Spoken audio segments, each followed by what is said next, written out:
जय आदिशक्ती आदेश. मी तुम्हा सर्वांची ताई राधाताई. जीवनातील सत्य या यूट्यूब चॅनलमध्ये आपणा सर्व बंधू भगिनींचं, व्हिडिओच्या चॅनलच्या दर्शकांचं मी सहर्ष स्वागत करत आहे. बघा, आजचा व्हिडिओ खरंच खूप रोमांचक आहे. म्हणजे खूप असं ऐकण्यासारखं आहे, पाहण्यासारखं आहे. आणि मी एवढी ज्ञानीही नाही किंवा एवढी थोरही नाही. माझ्या गुरूंनी मला जेवढं ज्ञान दिलेलं आहे किंवा माझे गुरु मला जे घडवत आहे त्या मार्गाने मला जेवढं वाटते किंवा ज्ञान आहे, माहीत आहे, त्या विषयावरूनच मी तुम्हाला आज या व्हिडिओनं माहिती देणार आहे किंवा मला जे वाटतं तेच मी तुम्हाला सांगणार आहे. जर माझ्याकडनं काही चुकत असेल तरीही क्षमा असावी. माझ्या ज्ञानात जर काही कमीपणा असेल तर तिथंही तुम्ही समजून घ्यावं, हीच माझी इच्छा आहे. बघा, आजचा व्हिडिओ खरंच खूप महत्त्वाचा आहे आणि प्रत्येकाने ऐकावा अशी माझी इच्छा आहे. जर व्हिडिओ आवडल्यास व्हिडिओला लाईक करा, चॅनलला सबस्क्राईब करा आणि व्हिडिओ शेअर करण्याची दैवी सेवा करा.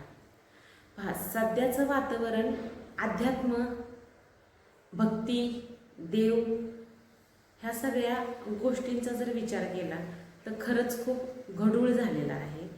म्हणजे सगळ्यांना आता असं वाटायला लागले, खरंच देव असतो पण का, आहे का? लोक जे करतात, वागतात, जे बाहेर ऐकायला मिळतंय, पाहायला मिळतंय, यामुळे प्रत्येकाची मानसिकता खरंच ईश्वराविषयी, माणसांविषयी, वाऱ्यांविषयी, म्हणजे थोडक्यात गादींविषयी आणि हे जी लोक कोडी घेतात, पाहतात, यांच्याविषयी खरंच खूप गढूळ झालेली आहे. तर इथं मला कोणत्याच एका विषयाला न्याय द्यायचा नाही. फक्त मला जे वाटते किंवा माझ्या ज्ञानाला जे अवगत आहे ते आज मी तुमच्यासमोर मांडणार आहे. खरंच या गादीधारकांना समजत असेल का बरं? यांना कळत असेल का लोकांच्या आयुष्यातील अडीअडचणी? हे जे मार्ग देतात ह्यात खरंच काही तथ्य आहे का?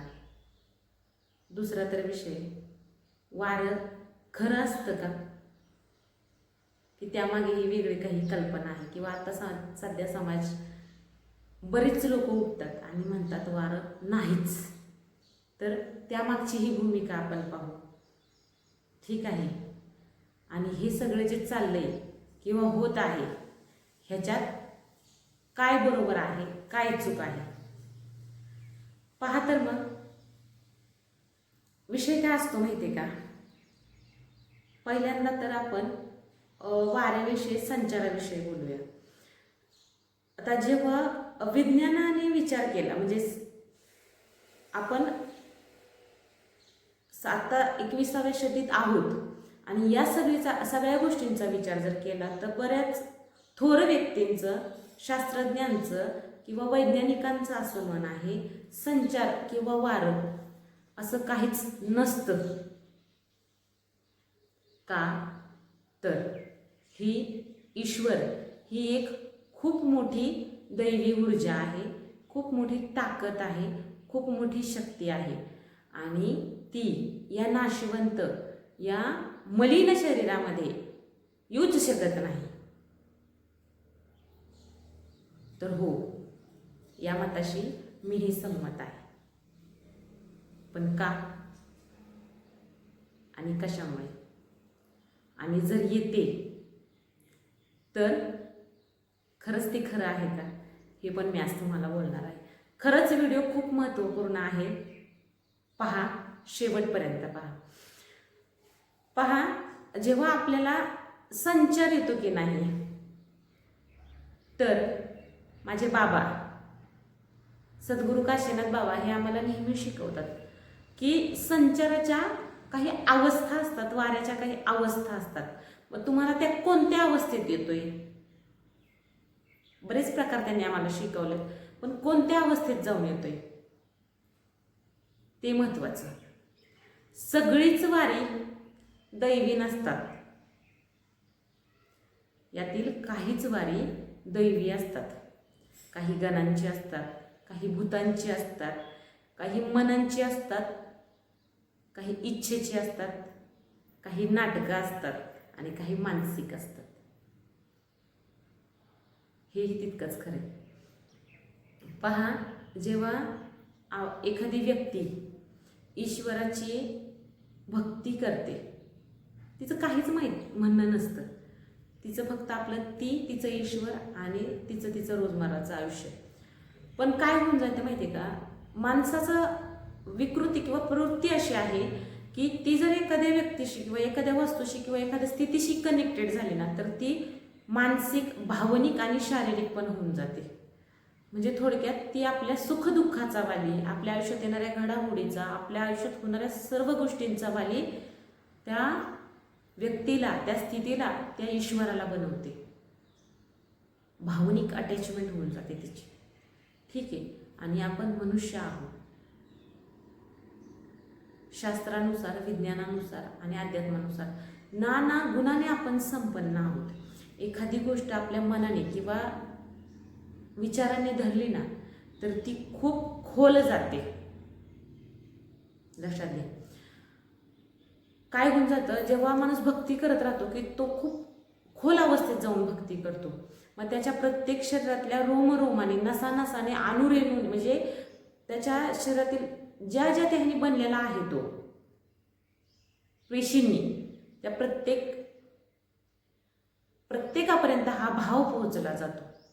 ठीक आहे. आणि जेव्हा तुम्ही एखाद्या दिव्य तत्वाशी कनेक्ट होऊन जाता, एखाद्या पॉझिटिव्ह एनर्जीशी कनेक्ट होऊन जाता, म्हणजे जी व्यक्ती सिद्ध असेल किंवा ज्या व्यक्तीमध्ये ईश्वरी गुण असतील, संकेत असतील, अशा व्यक्तीशी भक्ती करणारा व्यक्ती कनेक्ट झाला किंवा दैवी एनर्जीशी ही व्यक्ती जर कनेक्ट झाली, तर खरंच त्याच्यामध्ये दैवी काही व्हायब्रेशन असले, म्हणजे काही भाव असले, तर त्या व्यक्तीच्या भावामुळे ही व्यक्ती प्लस होऊन जाते.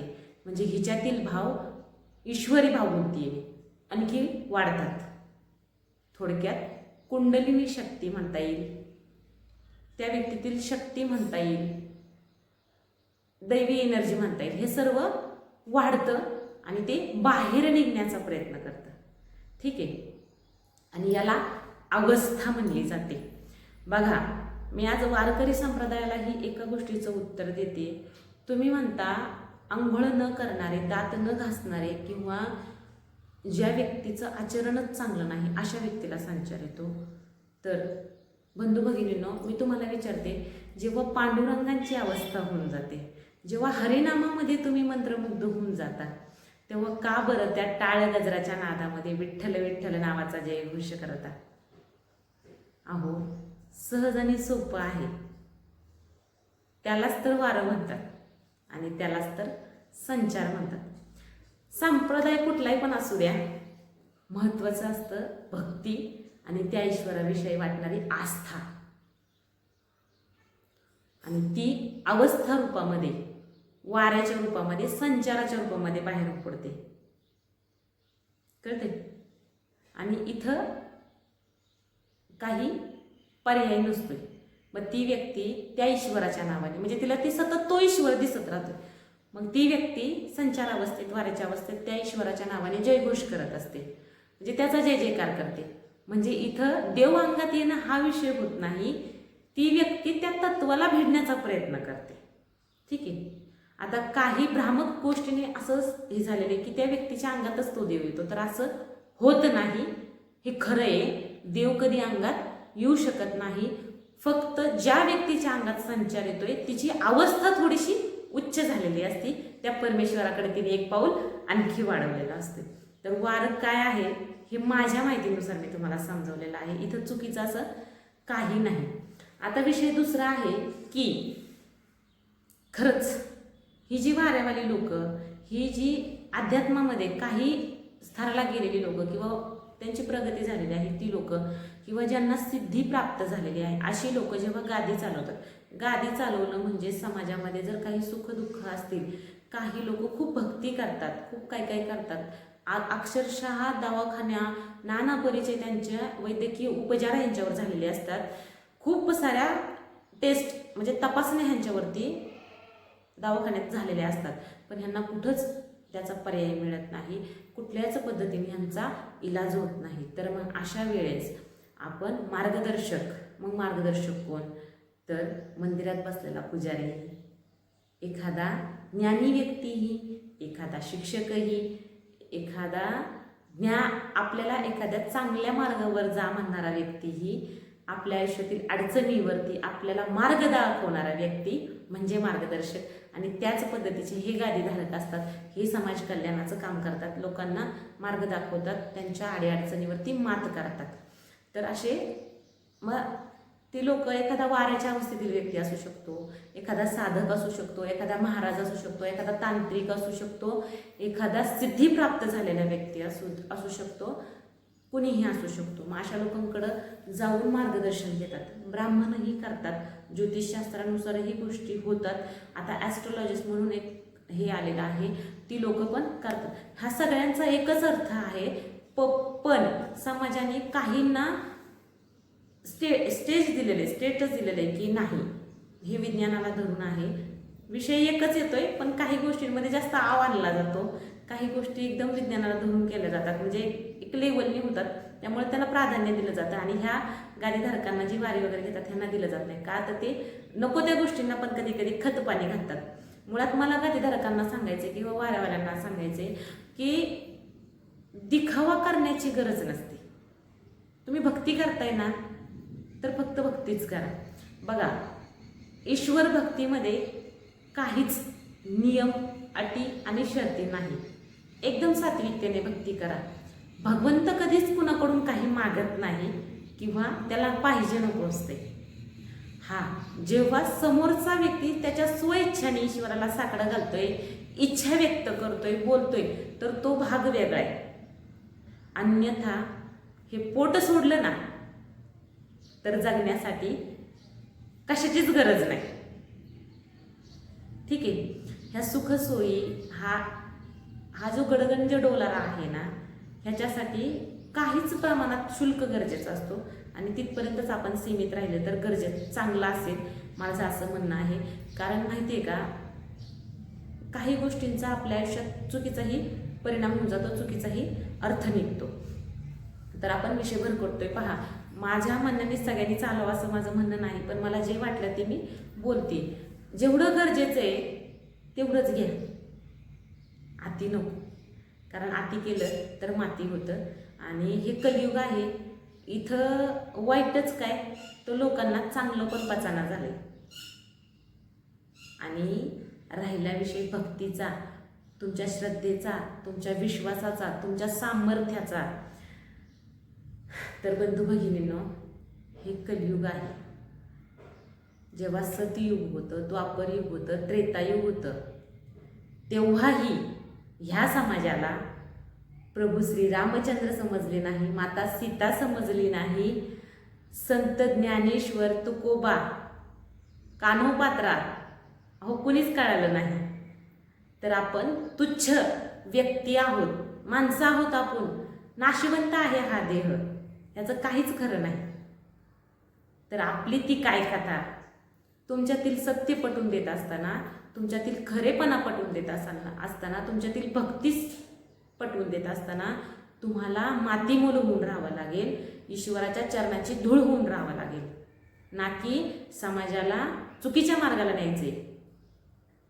कळतंय? आपण आपल्यामुळं कदाचित ईश्वराला सुद्धा कलंकित करतोय आणि हे खरंच चुकीचं आहे. कुठेतरी जाऊन हे थांबलं पाहिजे. फक्त भक्ती करा. समाजकार्य करतोय आपण, तर तिथं कुठंतरी समाज कार्याची भूमिका दिसली पाहिजे आपल्या वागण्यातनं. ठीक आहे. तर असो, आपला विषय भरकटतोय. पहा, जेव्हा ह्या लेवलला गेलेल्या व्यक्ती समाजकार्य करतात, तेव्हा लोक त्यांच्याकडे त्यांच्या सुखदुःख घेऊन येत असतात. कोडी सोडवण्याचा विषय चाललेला आहे किंवा ही गादीधारक लोकांना खरंच समजतं का आपण ह्या विषयावर होतोय. तर पहा, त्या लोकांचा मार्ग देण्याचा हेतू असा असतोय किंवा ह्या पद्धतीने कार्य होतं. माणसांची एक मनस्थिती आहे किंवा एक भूमिका आहे, ह्या गोष्टी पण लॉजिकनी होतात. पहा, तुम्ही जर एखादी गोष्ट ठरवली ना,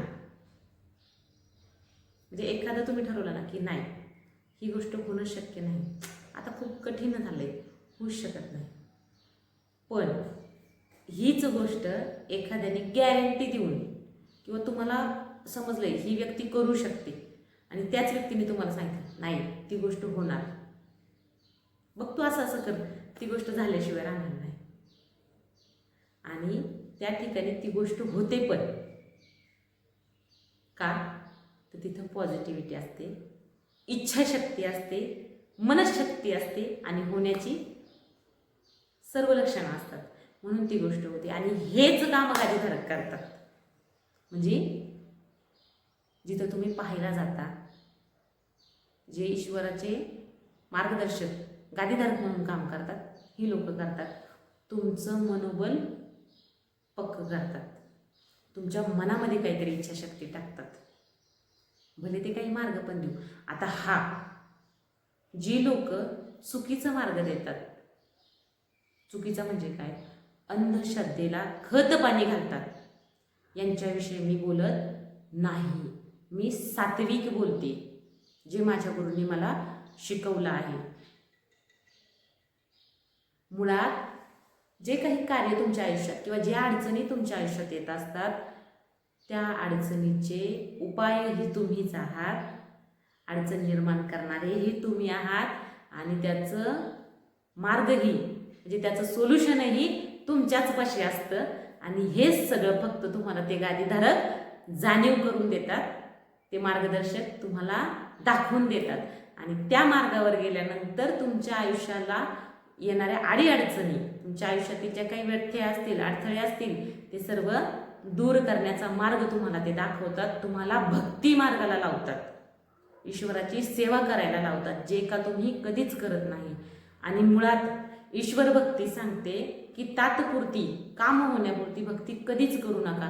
ईश्वर सतत तुमची परीक्षा घेत असतो की तुम्ही भक्ती कोणत्या काळात करताय, तुमच्या आयुष्यात किती अडीअडचणी आहेत, किती संकट आहेत, त्यावेळेस तुम्हाला ईश्वर आठवतोय का, त्यावेळेस तुम्हाला भगवंत आठवतो का. पण विषय तिथंच होऊन जातो, ज्यावेळेस तुम्ही सुखी असतात, तुमच्या आयुष्यात काहीच अडीअडचणी नसतात, त्याच वेळेस तुम्ही ईश्वराशी कास सोडून देता आणि भरकटत जाता.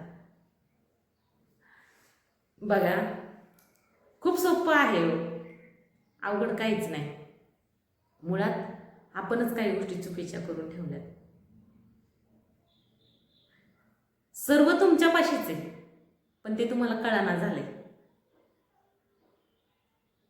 असा विषय. आणि ह्या सगळ्या गोष्टींचं मार्ग मिळवण्यासाठी आपण ह्या बोळीत, त्या गल्लीत, तिकडं तिकडं कुठं कुठं कुठं सायरा वायरा पळत असतोय आणि मार्ग घेत असतोय.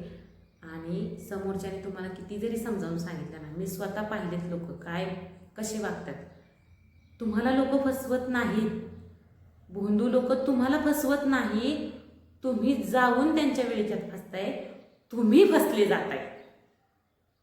ते मूर्ख नाही, ते तुम्हाला वेड्यात काढत नाही, तुम्ही वेड्यात निघताय.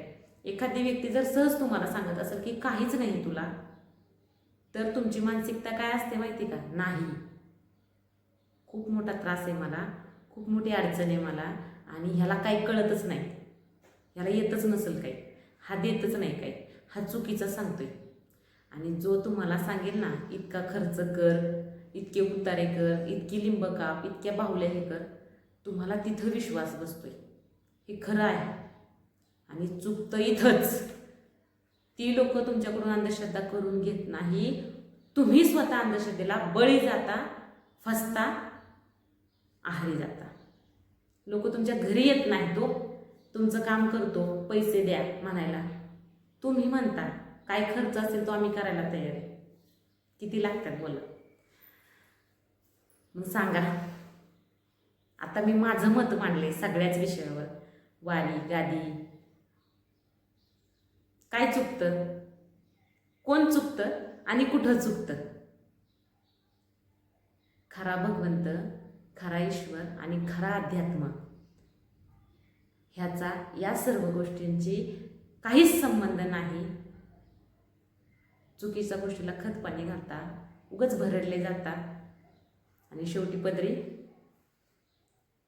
काहीच पडत नाही, असा विषय असो. तर पहा, माझ्या ज्ञानाला अवगत आहे तेवढं मी तुम्हाला वाऱ्याविषयी संचाराविषयी सांगितलं आहे. आणि फक्त वारं आलं, गिनमाळ केली, संचार मोकळा केला तर इथं भक्ती थांबत नाही, श्रद्धा थांबत नाही. तर बाबांच्या आज्ञेनुसार, माझ्या गुरूंच्या आज्ञेनुसार खरा प्रवास अध्यात्माचा इथून पुढं चालू होऊन जातो. खरा खरा भक्त तिथं थांबत नाही. ती फक्त भक्तीची उत्कट अवस्था आहे.